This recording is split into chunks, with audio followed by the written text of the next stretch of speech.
تو ماں باپ پہ بھی بہت بڑا فرض ہے کہ جو امانت خدا نے اس کے سپرد کی ہے ان کے، اس امانت کو سمجھے اور اس کو نکھارے، اس کو تراشے. بالکل صحیح بات ہے. یہ دونوں طرف سے ہوتی ہے، اور ان ماں باپ کو بھی میرے خیال میں تو اللہ معافی نہیں دے گا ان لوگوں کو کہ جو آپ نامکمل آپ کے جسم کا ایک حصہ ہوتی ہے آپ کی اولاد، آپ اسے خون پلاتے ہیں 9 مہینے اپنا، پھر آپ کیسے اپنے جسم کے اعضاء کو خود سے جدا کر دیتے ہیں. ایک کالر ہے. السلام علیکم. ہیلو السلام علیکم. وعلیکم السلام. جی کون بات کر رہے ہیں؟ ہیلو جی کہیے. آپ کو آواز آ رہی ہے؟ جی مجھے آپ کی آواز آ رہی ہے. آپ کہیے بھائی.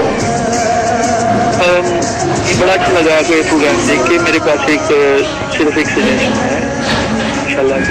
جی کہیے. گزارش یہ ہے کہ ان بچوں کے ساتھ بیٹھ کے، میرا خیال ہے غلط بھی ہو سکتا ہے، ان بچوں کے ساتھ بیٹھ کے آپ یہ ڈسکس اگر احتیاط سے کریں گے، اس کی ماں کو یہ ہو گیا، طلاق ہو گئی یا نہیں ہوا، تو یہ زیادہ بہتر ہوگا، کیونکہ ان کی پرسنالٹی کے اوپر بہت گہرا اثر پڑے گا ان بات کو. اور یہ اس سے جو ہے نا یہ اور ڈپریس ہوں گے. اتنی زیادہ ہمدردی ایسی میرا مطلب ہے ان کو بہت زیادہ پیار کی ضرورت ہے، جو کہ آپ ماشاءاللہ آپ نے بہت اچھا ریڈ کیا. That's it. اوکے. آپ شو دیکھتے رہیے. اس شو میں انشاءاللہ آپ سیکنڈ ہاف میں دیکھیں گے کہ اور بھی بہت ساری چیزیں ہیں جو ہم ان بچوں کے لیے کرنے والے ہیں. کرنے کیا والے ایک چھوٹی سی کوشش ہے نیا سویرا کے تھرو. تو آپ پروگرام دیکھتے رہیے. ہمیں بھی یہی انداز. تھینک یو سو مچ آپ کی کال کا.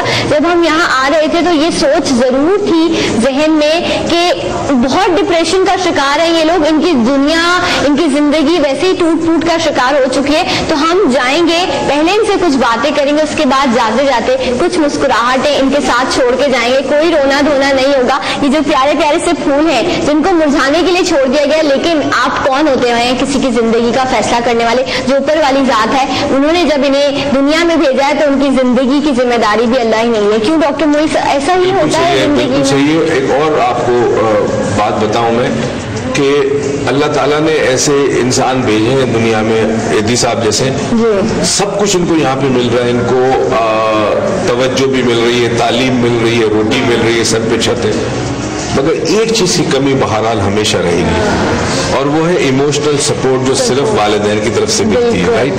تو جب یہ ڈیولپ ہوتی ہے ان کی پرسنالٹی، تو کہیں نہ کہیں ان کی ذات میں کوئی خلا رہ جائے گا ضرور جو پر نہیں ہو سکتا. اور اس باپ کی زندگی میں بھی ہے جو اپنے کام کے بعد جب رات کو گھر آئے اور کہتے ہیں کہ جب آپ اولاد کو دیکھتے ہیں تو آپ کو پورے دن کی تھکن دور ہو جاتی ہے، اور جب آپ ان کو ایک حق دیتے ہیں، ان کو پیار کرتے ہیں، سینے سے لگاتے ہیں، تو آپ کو لگتا ہے کہ بس زندگی میں اس سے خوبصورت چیز کوئی نہیں ہے. تو وہ لوگ بھی محروم ہیں اس خوشی سے جنہوں نے اپنے بچوں کو یہاں چھوڑ دیا. ایک کالر ہے. السلام علیکم.